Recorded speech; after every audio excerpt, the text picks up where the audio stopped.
जब लकी ने गीतिका का साथ नहीं दिया तो खुद गीतिका और उसके बाकी साथियों ने उन लड़कों को पीटना शुरू कर दिया था। उन्होंने उन्हें बहुत मारा और वो इस बात से खुश भी थे। जब वो अपनी चोटें देख रहे थे तो सबने मिलकर लकी को गालियां देनी शुरू कर दी। लेकिन इतने में वो लोग और ज्यादा गुंडे को लेकर गीतिका और उसके साथियों को पीटने के लिए आ गए और हर एक से 1 लाख रुपए मांगने लगे। फिर उस आदमी ने जैसे ही लकी से जाने को कहा तो इतने में लकी उन्हें मुस्कुरा कर देखने लगा। वो अपनी आंखों के सामने उन बच्चों को भी देख रहा था, लेकिन वो उनकी मदद तो नहीं करना चाहता था। वो चाहता था कि गीतिका को ये बात खुद से समझ में आए कि लोगों की इज्जत करना कितना जरूरी है। पैसे दे रहे हो या नहीं, बता, उस आदमी ने कहा और उसका इशारा सुनते ही सारे साथियों ने चाकू निकाल दिया। तभी वहां धीरे से किसी की आवाज आई, 1 मिनट रुको, रुको 1 मिनट। जब वो सारे बच्चे अपने हाथों से अपना सिर पकड़कर बैठे थे तो वो इस आवाज को सुनकर पलट गए और देखने लगे। यह आवाज लकी की थी। लकी का सुंदर चेहरा अब देखने लायक था। उसे देखकर ऐसा लग रहा था जैसे उसे इनमें से किसी से भी डर नहीं लग रहा। वो आदमी इतने सारे चाकू लिए खड़ा था और शांति से आगे बढ़ता जा रहा था। क्या है? उस आदमी ने पूछ लिया। अभी तक तो लकी कुछ नहीं बोला था, तो अब उसके मुंह से रुकने की बात सुनकर वो हैरान हो गया। तुम इन्हें छोड़ दो, मैं इनके घर वालों से बात करके तुम्हें पैसा दिलवा दूंगा, लकी ने कहा। जैसे ही लकी की बात को बाकी सभी लोगों ने सुना तो वो हैरान हो गए। वो पैसा ही तो नहीं देना चाहते थे और ना ही इस मामले में अपने घर वालों से बात करना चाहते थे। नहीं नहीं, मुझे अपने घर वालों से कोई बात नहीं करनी, गीतिका ने कहा। हाँ भाई प्लीज तुम मामला और खराब मत करो, अगर तुम घर वालों से बात करने जाओगे तो और बात बिगड़ जाएगी। इतने में एक बच्चा बोला। उसकी बात सुनकर सबने हाँ में हाँ मिला दी। क्या बेवकूफ आदमी है ये, तभी एक बच्चे ने धीरे से कहा और उसकी बात सुनकर राधिका भी हैरान हो गई। उसके मुंह से लकी के लिए इस तरह की बात सुनकर राधिका को गुस्सा आ रहा था। एक तो लकी उन लोगों की मदद करना चाहता था और फिर भी उसके बारे में ऐसी बातें कर रहे थे। अरे छोड़ो ना तुम सब, क्यों उसकी बात सुन रहे हो? पैसा कैसे आना है उसके बारे में सोचो। तभी एक बच्ची ने कहा, कौन सा पैसा भाई, मैं कोई पैसा नहीं देने वाली इन नीच लोगों को।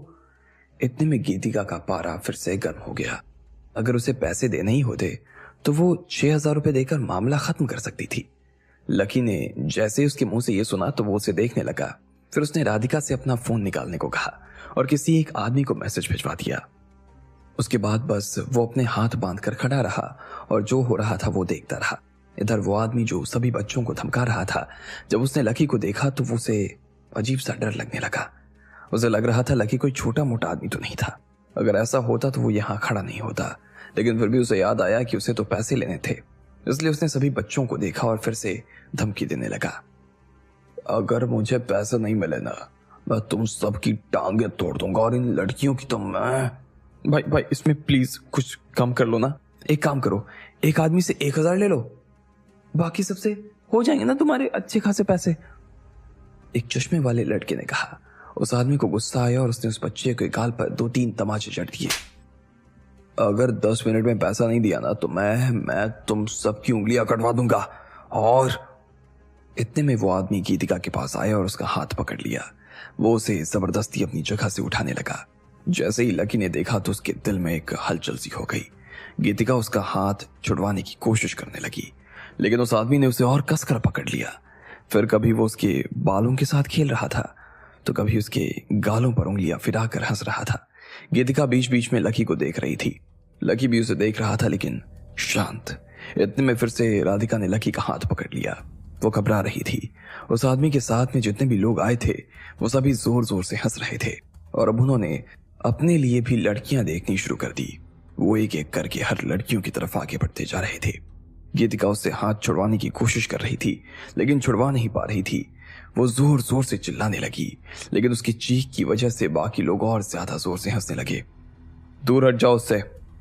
इतने में पीछे से किसी की आवाज आई। जैसे उस आदमी ने उस आवाज को सुना तो वो एक पल के लिए रुक गया। वो कोई और नहीं बल्कि लकी था। लकी की आवाज सुनते ही वहां पर फिर से सन्नाटा पसर गया। उसने फिर से सब लोगों को रोक दिया। सारी भीड़ लकी की तरफ देख रही थी। हर कोई ये कयास लगाने की कोशिश कर रहा था कि अब लकी क्या करने वाला है। उस आदमी को भी लकी से दिल ही दिल में डर तो लग रहा था, लेकिन जब उसके साथ इतने सारे लोग हथियारों के साथ खड़े थे तो लकी अकेला उन सब का क्या ही बिगाड़ सकता था। इसलिए वो बस उसे देखकर हंस रहा था। क्यों हटूं मैं दूर बे? हाँ, और नहीं हटूंगा तो क्या कर लेगा तू? हाँ, मारेगा तू मुझे? हाँ, हीरो बनना है तेरे को, लड़कियों को बचाना है, बहुत शौक है हीरो बनने का? हाँ, उस आदमी ने कहा और फिर से अपने साथियों के साथ हंसने लगा। लकी ने अपनी पलकें तक ऊपर नहीं उठाई थी। वो इन लोगों को अपनी असली रूप और अपनी असली ताकत इतनी जल्दी नहीं दिखाना चाहता था। मैं कह रहा हूं ना, उससे दूर हट उससे। इस बार लकी ने उस आदमी की आंखों में आंखें डालकर देखा और ये कह दिया। इससे ज्यादा वो और कुछ नहीं कहना चाहता था, एक शब्द भी नहीं कहना चाहता था। उसकी धमकी सुनकर उस आदमी का दिमाग खराब हो गया जिसने गीतिका को पकड़ा हुआ था। देख, तू बीवी बच्चे वाला आदमी लग रहा है, हमारे बीच मत बोल वरना तेरे लिए ना अच्छा नहीं होगा, याद रखना, समझा क्या? उस आदमी ने कहा। सुन, मैं आखिरी बार तुझसे कह रहा हूं, तुझे तेरे पैसे से मतलब है ना, तुझे पैसे मिल जाएंगे, लेकिन लड़कियों को अब तूने या तेरे किसी भी लड़के ने हाथ लगाने की हिम्मत की ना तो तेरे लिए अच्छा नहीं होगा। लकी ने जवाब दिया। मारो साले को, साले चाकू उतार दो इसके पेट में, मुझे धमकी देता है? उस आदमी को इतना गुस्सा आया कि उसने अपने साथियों को देखते हुए ये हुक्म दे दिया। वो अपनी गैंग को एक आदमी के सामने झुकते हुए नहीं देख सकता था। उसकी बात सुनते ही ढेर सारे लोग लकी को मारने के लिए एक साथ उसकी दिशा में आगे बढ़ने लगे। लकी ने भी अपने आप को छिपाया नहीं, वो और ज्यादा तन कर सामने खड़ा हो गया। भाई, जैसे ही गीतिका ने देखा कि सब लोग लकी की तरफ बढ़ते चले आ रहे थे तो उसके मुंह से चीख निकल गई। जैसे उस आदमी ने उसे छोड़ा तो वो भागते हुए लकी के सामने जाकर खड़ी हो गई। भले ही टीवी पर उसने लकी को लड़ते हुए देखा था, लेकिन यहाँ पर वो अपनी वजह से लकी का पेट छलनी होते हुए नहीं देख सकती थी। उसने अपने दोनों हाथ फैलाए और लकी के सामने खड़ी हो गई। ठीक है, मैं रेडी हूं, लेकिन बस मेरी एक शर्त है, गीतिका ने उस आदमी से कहा। कैसी शर्त है? उस आदमी ने सवाल किया तो गीतिका लकी को देखने लगी। पहले तो वो उसके लिए स्टार था, लेकिन अब वो उसका नाम तक नहीं पहचान पा रही थी। मैं तुम्हारे साथ एक रात चलने के लिए तैयार हूं, लेकिन उसके लिए तुम्हें मेरे दोस्तों और लकी को छोड़ना होगा, गीतिका ने कहा। अब वो आदमी दुविधा में पड़ गया। एक तरफ 10 लाख रुपए थे और दूसरी तरफ एक रात के लिए गीतिका जैसी सुंदर लड़की। उसे समझ नहीं आ रहा था कि क्या किया जाना चाहिए। वो अपने दोस्तों को धोखा नहीं देना चाहता था, लेकिन गीतिका को देखकर वो रुक नहीं पा रहा था। ठीक है, उस आदमी ने कहा और अपने बाकी साथियों के साथ सारे हथियार को नीचे रखने के लिए कह दिया। गीतिका की बात सुनते ही सारे बच्चों की आंखों में आंसू आ गए। वो अकेली उन सब के लिए इतना कुछ सहने को तैयार थी। इतने में लकी उसकी बात सुनकर अंदर से हिल गया। उसे बचाने के लिए वो लड़की इस हद तक जाने को राजी थी। राधिका भी अपनी आंसुओं को रोक नहीं पाई। लकी और राधिका दोनों बस एक दूसरे को देखे जा रहे थे और मन ही मन गीतिका की तारीफ कर रहे थे। चलो रे, निकलो अभी, तुम लोग इधर से निकलो। उस आदमी ने पहले अपने लड़कों की तरफ देखा और फिर लकी और राधिका की तरफ देखने लगा। लकी फिर से उसकी बात सुनकर मुस्कुराने लगा। वो कुछ नहीं कह रहा था। उस आदमी ने लकी की आंखों में देखा और बोला, अपने आप को हीरो समझने की जरूरत नहीं है, समझा क्या? जब तू यहां से निकलेगा ना, मैं तब से ही तेरे पीछे किसी ना किसी को तो लगा दूंगा। वो तुझे पकड़ेगा और खत्म कर देगा। एक तीर से 2 निशाने, उसने कहा और हंसने लगा। इधर जैसे ही उसके साथी लोग वहां से जाने वाले थे, इतने में उन्होंने बाहर से किसी को आते हुए देखा। उन्हें देख वो घबराए हुए और भागते हुए अंदर आ गए। भाई वो देख, क्या है? उस आदमी ने आते हुए कहा। इतने में वो आदमी बाहर की तरफ आया और उसने देखा कि वहां पर करीब 50 लोग अंदर आ गए। सबने काले कपड़े पहन रखे थे और उनके हाथ में बंदूक थी। उन्होंने काले चश्मे भी पहने हुए थे और धीरे धीरे उस अस्तबल की तरफ बढ़ते जा रहे थे। जैसे ही उस आदमी ने अपनी ओर इतने लोगों को आता देखा तो वो घबरा गया। उसे समझ नहीं आ रहा था कि ये सब हो क्या रहा था। इनमें से कोई भी उन्हें अपनी गैंग का तो नहीं लग रहा था और न ही किसी को वो जानता था। फिर भी जब लोग और पास आने लगे तो उन्होंने देखा कि उसके पीछे एक गाड़ी भी चली आ रही थी। धीरे धीरे वो बच्चे भी अपनी जगह से खड़े हुए और उस काफिले को देखने लगे। इतने में उस गाड़ी में से 2 लोग नीचे उतरे। उन्हें देखकर ही वो समझ चुके थे कि ये उनके दोस्त नहीं थे, लेकिन जब एक को उन्होंने ध्यान से देखा तो वो हैरान हो गए। वो उनकी गैंग का लीडर चंदू था। उसके बाल उड़े हुए थे और उसका चेहरा कसा हुआ था, लेकिन इस वक्त वो जिस आदमी के सामने खड़ा था उसके सामने उसके चेहरे का रंग पूरी तरीके से उड़ गया था। वो ऊपर से नीचे तक कांपे जा रहा था और उसके सामने जो खड़ा था वो कोई और नहीं बल्कि जयंत था। चंदू, तुझे नहीं लगता कि तेरे लड़के बहुत ज्यादा उत्पात मचा रहे हैं? बच्चों को इन्होंने अंदर पकड़ा हुआ है। मुझे लगता है कि तेरी गैंग का काम आज खत्म ही कर देना चाहिए। जयंत ने जानबूझकर वहां खड़े हुए सारे लोगों को सुनाते हुए चिंटू से ये बात कह दी। नहीं जी, नहीं नहीं जयंत भाई, मुझसे मुझसे और मेरे लड़कों से गलती हो गई। आप प्लीज ऐसा मत कीजिए।